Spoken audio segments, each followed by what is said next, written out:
आप देख रहे हैं न्यूज़ 9 भारत, रखिए आपको सबसे आगे। नमस्कार, आप देख रहे हैं न्यूज़ 9 भारत। मैं हूं आपके साथ अंजलि। देश और दुनिया की तमाम अहम खबरों पर आइए डालते हैं एक नजर।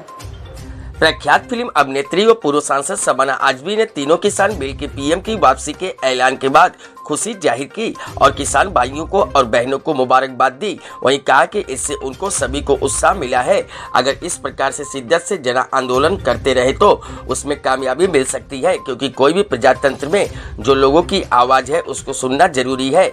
इसलिए वो आज सभी को मुबारकबाद देती हैं। उन्होंने कहा कि सरकार को उन किसानों के परिवारों को जिन्होंने अपनी जान गंवाई उनको मुआवजा व नौकरी दी जाए। हाल की CAA NRC पर चले आंदोलन को लेकर भी उन्होंने उम्मीद जताई कि सरकार इसे वापस लेगी। शबाना आजमी अपने पैतृक घर आजमगढ़ में फूलपुर क्षेत्र के मेजमा गांव में आई हुई थी। शबाना आजमी ने आजमगढ़ का नाम आर्यमगढ़ करने की चर्चा पर कहा कि इससे उनको बहुत दुख पहुंचा है, क्योंकि असल में जो बुनियादी मसले हैं उसका हल निकालना चाहिए। यहाँ पर बेरोजगारी बहुत है, युवा मायूस है, लोगों को डिग्रियां दे दी गई है, पढ़ाया लिखाया गया है, अच्छे नंबरों से पास हुए हैं, लेकिन उनके पास नौकरी नहीं है। तो नाम बदलने से किसी भी समस्या का हल नहीं होता।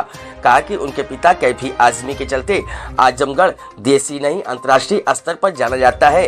इस प्रकार ये जमीन शिबली नोमानी और राहुल संकीर्तियान की भी है। तो उनकी अपील यही है कि नाम बदलने की बजाय काम हो। हाल ही में PM के हाथों उद्घाटन हुए पूर्वांचल एक्सप्रेसवे पर बीजेपी व सपा के बीच क्रेडिट को लेकर चल रही सियासत पर शबाना आजमी ने कहा कि इसमें सबसे अच्छी बात यह है कि अखिलेश यादव ने इसकी शुरुआत की और बीजेपी की सरकार इसको कंप्लीट कर रही है। अमूमन होता यह है कि पिछली सरकारों के अच्छे कार्य जो आम लोगों से भले ही जुड़े हुए होते हैं उसको भी नई सरकार रोक देती है, लेकिन इसमें ऐसा नहीं हुआ। उन्होंने कहा कि पूर्वांचल एक्सप्रेसवे की शुरुआत अखिलेश यादव ने ही की थी। शबाना आजमी का पैतृक गांव मिजवा अपनी अलग पहचान रखता है।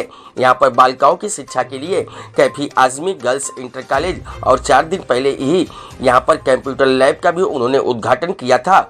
इसके अलावा मिजवा वेलफेयर सोसाइटी के सौजन्य से चिकनकारी सेंटर चलता है, जहां पर गांव के साथ ही आसपास के क्षेत्रों की लड़कियां अपने हुनर से न केवल आत्मनिर्भर होती हैं बल्कि एक अलग पहचान देती हैं।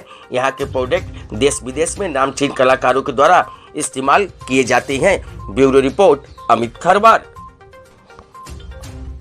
क्या कहेंगी इस पर? बहुत खुशी हुई है, मुझे बहुत खुशी हुई है और मैं बहुत बधाई देना चाहती हूँ हमारे किसान भाइयों और बहनों को। और इससे ये साबित होता है कि प्रजातंत्र में जो प्रजा है उसकी आवाज़ सुनना बहुत ज़रूरी है। तो उन्होंने क्योंकि ये जन आंदोलन करके और इतनी शिद्दत से काम करते रहे, इसलिए आज ये दिन आया है और मुझे इसकी बहुत खुशी है। मैम, सरकार से क्या अपील करना चाहेंगी इस मामले में, और किसान जो अभी भी आंदोलनरत हैं उनके क्या अपील करेंगे? देखिए, अब जो सबसे पहली कड़ी है और जो सबसे दिक्कत वाली कड़ी थी वो तो हट गई। मेन चीज़ वो है कि वो हट गई। अब उसके बाद जो निटी ग्रिटीज़ हैं जिसमें ख़ास तौर से कॉम्पनसेशन की बात है, जिन लोगों की मृत्यु हुई है उनको कॉम्पनसेशन मिलना चाहिए। वो तो हम सरकार से उम्मीद ये करते हैं कि अगर कोई ट्रेन एक्सीडेंट भी हो जाए तो उसमें भी कॉम्पनसेशन मिलता है। तो जाहिर है कि अगर इस आंदोलन के दौरान वो हुआ है तो उनको कॉम्पनसेशन तो मिलना पड़ेगा। लेकिन इस वक्त जो इतनी बड़ी जीत हुई है वो जन आंदोलन और शिद्दत की वजह से हुई है और इनके साथ इंसाफ हुआ है, जिससे मुझे ऐसे ही तमाम खबरों के लिए बने रहिए हमारे साथ न्यूज़ 9 भारत पर। अब चाहूंगी इजाजत। नमस्कार।